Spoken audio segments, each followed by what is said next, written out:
안녕하세요. 교육 서비스 플랫폼 네이버 웨이스페이스 강의를 하게 된 교사 조광복입니다. 지난 시간에는 잽에듀의 맵 에디터 기능인 바닥, 벽, 에셋 스토어, 그리고 오브젝트 설치 방법에 대해서 안내드렸습니다. 오늘은 잽에듀의 맵 에디터 기능인 오브젝트 설정에 대해서 안내드리도록 하겠습니다.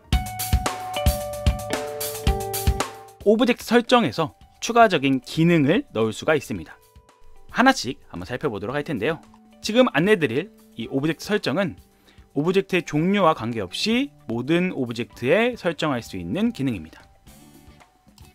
그럼 학교 휴게실 오브젝트 세트에서 이 화분 오브젝트를 하나 선택해서요, 설치해 보도록 하겠습니다. 그럼 아까 이 톱니바퀴 모양의 오브젝트 설정, 이 생성이 되죠. 여기를 한번 마우스 왼쪽으로 선택하시면 오른쪽에 이렇게 오브젝트 설정이 쭉 나오게 됩니다. 크게 표시 기능, 웹사이트 기능, 팝업 기능으로 구성되어 있고요. 하단에 있는 개발자 기능은 따로 다루지는 않겠습니다. 그럼 먼저 표시 기능에 대해서 한번 살펴보겠습니다. 오브젝트 이름 표시인데요. 오브젝트 이름 표시는 오브젝트에 가까이 다가갔을 때 오브젝트 상단에 이름이 나타나게 되는 기능입니다. 화분이라고 입력을 하고요. 저장을 누르고 플레이를 해보도록 하겠습니다. 그럼 가까이 다가갔을 때 위쪽에 화분이라는 이름이 나타나게 되는 기능입니다.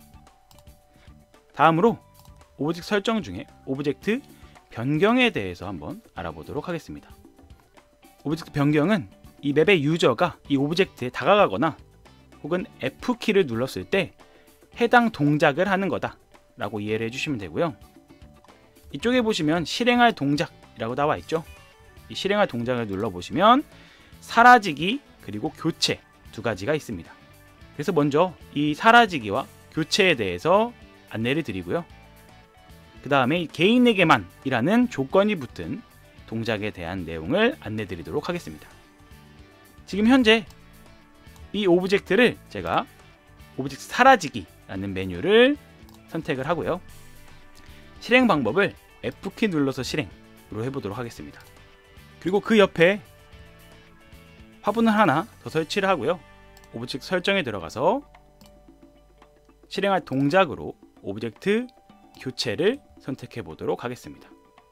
오브젝트 교체를 선택하면 이 이미지 파일이라는 게 나오는데요. 이 오브젝트가 해당 이미지 파일로 교체되는 것입니다. 그래서 제가 미리 준비한 이미지 파일을 선택해서 적용을 하고요. 이 오른쪽에 있는 오브젝트 교체를 설정한 오브젝트는 제가 바로 실행으로 한번 실행을 해보도록 하겠습니다. 저장을 하고 플레이를 해보면요. 아까 이 왼쪽에 있는 건 오브젝트가 사라지게 되는 거였고요. 이 오른쪽은 오브젝트가 교체되는 거였습니다. 다가가 봤을 때 F 버튼을 눌러 실행이라고 나오죠. 아까 F키를 눌러서 실행을 설정했기 때문에 이렇게 나타나게 되고요. F를 누르면 사라지게 됩니다. 이 오른쪽에 있는 것 같은 경우에는 제가 바로 실행으로 했고요. 오브젝트 교체를 기능으로 넣었습니다. 그러면 다가가 보면 F키를 눌러서 실행이 나오지 않고요. 오브젝트가 해당 이미지로 교체된 것을 확인하실 수 있습니다. 자, 다음 기능은 말풍선 표시인데요. 말풍선 표시를 선택하시면 말풍선 종류가 나오고요. 말풍선 텍스트가 나옵니다. 자, 말풍선의 종류는 고정과 랜덤 말풍선이 있는데요. 고정 말풍선은 하나의 말풍선만, 랜덤 말풍선은 여러 개의 말풍선이 랜덤으로 나온다. 이해를 해주시면 되겠습니다. 그럼 고정 말풍선을 선택하고 재미있는 독서 시간이야 라는 말풍선이 나타나도록 설정을 하고요. 실행 방법은 F키를 눌러서 실행을 하고 저장하고 플레이를 해보도록 하겠습니다. 그럼 해당 오브젝트에 다가가게 되면 F 버튼을 눌렀을 때 재미있는 독서 시간이야 라는 말풍선이 나오게 되는 기능입니다. 자, 다음 기능은 스탬프 기능이라는 기능이 있는데요. 이 스탬프 기능은 스탬프와 스탬프 체커 두 가지로 구성이 되어 있습니다. 그래서 두 개의 화분을 설치를 하고요. 책장 하나를 설치해 보도록 하겠습니다. 그러면 제가 이 화분과 이 화분을 스탬프로, 그리고 이 책장을 스탬프 체커로 한번 활용해서 적용해 보도록 하겠습니다. 오브젝트 설정에 들어가시면 스탬프 기능이 있는데요. 스탬프라는 건 내가 어떤 공간에 갔다 라는 걸 확인받는 도장이라고 생각해 주시면 됩니다. 그래서 스탬프를 선택하시고 스탬프 1번 이라고 이름을 붙이고요. 스탬프 번호는 1번 그대로 두도록 하겠습니다. 저장하고요. 아래에 있는 이 화분도 역시 스탬프에서 스탬프로 활용하고요. 이 스탬프는 스탬프 2번으로 하고 이 번호를 2번으로 바꿔주시는 게 중요합니다. 그대로 저장하고요. 마지막으로 이 책장을 스탬프 체커로 해서요. 이 실행할 동작을 선택해 주시면 됩니다. 즉 무슨 말이냐면 이 1번과 2번 스탬프를 모았을 때 이 스탬프 체커가 어떤 동작을 실행할 거냐 라는 건데, 텍스트 팝업에 회의실로 가세요 라는 텍스트가 나오도록 설정을 해 놓고요. 실행 조건은 스탬프 수량, 즉 지금 2개를 만들었기 때문에 실행 조건에 스탬프 수량 체크를 선택하시고, 지금 만든 스탬프 2개를 모두 모았을 때 텍스트 팝업이 될 수 있도록 할 거기 때문에 필요한 스탬프를 2개로 설정하시면 됩니다. 이대로 저장하고 플레이를 해서 확인을 해보면요. 다가가서 F 버튼을 누르면 실행되지 않습니다. 왜냐하면 이 스탬프 기능은 왼쪽에 있는 메뉴에서 아래로 쭉 내려보시면 이 스페이스 앱이라는 것이 있습니다. 여기에서 앱 추가를 선택하시고 스탬프 앱 설치를 선택해 주셔야 이 스탬프 앱이 제대로 작동을 하게 됩니다. 스탬프 앱을 추가한 상태에서 F 버튼을 누르면 지금처럼 필요한 스탬프 수가 부족합니다 라고 나타나게 되고요. 총 2개를 모아야 한다 라고 안내가 되어 있죠. 그래서 1번 스탬프로 가서 F 버튼을 누르면 이쪽에 팝업 창이 나타나게 되고요. 이 팝업 창에서 스탬프 찍기를 눌러주시면 됩니다. 그럼 스탬프 체커에 가서 다시 한번 확인을 해보면 하나가 모아졌지만 총 2개가 필요하다 라고 나오게 되고요. 2번 스탬프로 가서 F 버튼을 눌러서 스탬프를 찍고 스탬프 체커로 갔을 때 F 버튼을 누르면 이런 식으로 수량을 모두 모았을 때 텍스트 팝업이 나올 수 있도록 설정해 놓은 팝업 창이 나타나게 됩니다. 그래서 선생님들께서 이 스탬프를 학생들이 모두 모을 수 있도록 구성을 하신 다음에 이 스탬프 체커에 이 텍스트 팝업과 같은 메뉴를 통해서 내용을 전달할 수 있는 그러한 기능이라고 생각해 주시면 되겠습니다.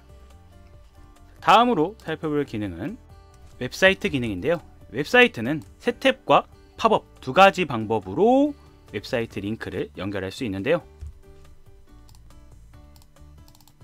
왼쪽에 있는 오브젝트의 새 탭으로 웹사이트를 연결해 보도록 하겠습니다. 해당 웹사이트 링크에 원하는 링크를 넣어 주시고요. 그대로 저장해 주시면 됩니다. 오른쪽에 있는 오브젝트는 팝업으로 웹사이트를 한번 열어보도록 하겠습니다.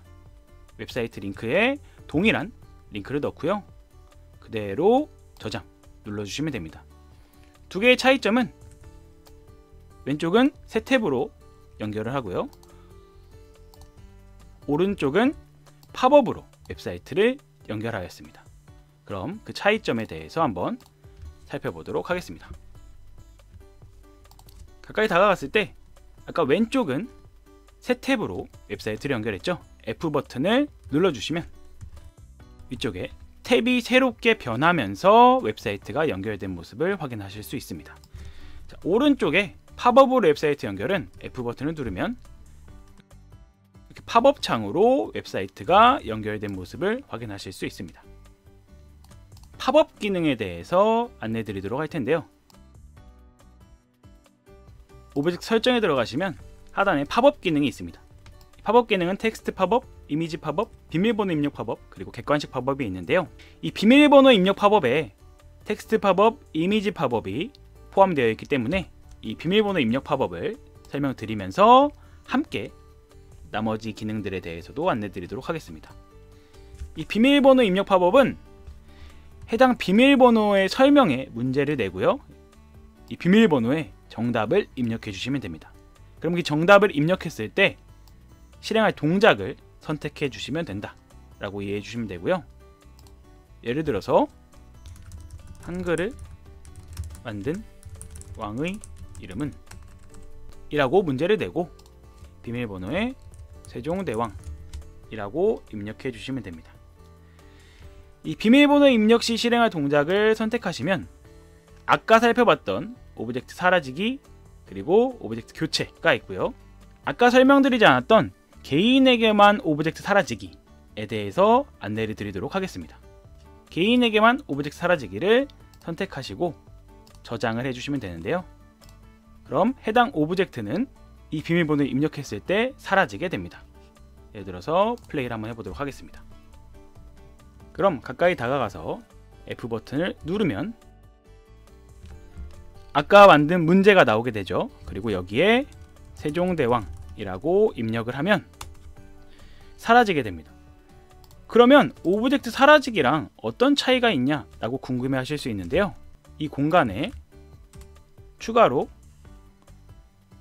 유저를 한 명 불러보도록 하겠습니다. 그럼 지금 저의 원래 계정이 아닌 새로운 계정으로 들어왔을 때 아까 사라졌던 오브젝트가 그대로 있는 모습을 확인하실 수 있습니다. 제 계정에는 지금 오브젝트가 없는 상태이지만 새로운 계정에서 오브젝트가 그대로 있게 되고요. 역시 문제를 풀었을 때 사라지게 됩니다. 즉, 이 개인에게만 사라지기 라는 조건이 붙게 되면 각각의 유저가 이 문제를 풀 수 있도록 설정할 수 있다 라고 이해를 해주시면 되겠습니다. 맵 에디터로 돌아가서요. 오브젝트를 하나 추가로 설치하고요. 이 비밀번호 입력 팝업에 동일한 문제를 내도록 하겠습니다. 그리고 세종대왕이라고 입력하고요. 이번에는 텍스트 팝업, 그래서 안녕 이라고 설정을 해보고요. 그 다음에 그 오른쪽에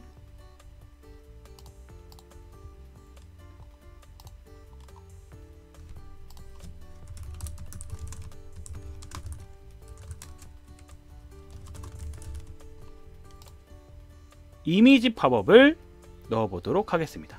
그래서 이미지를 넣고요.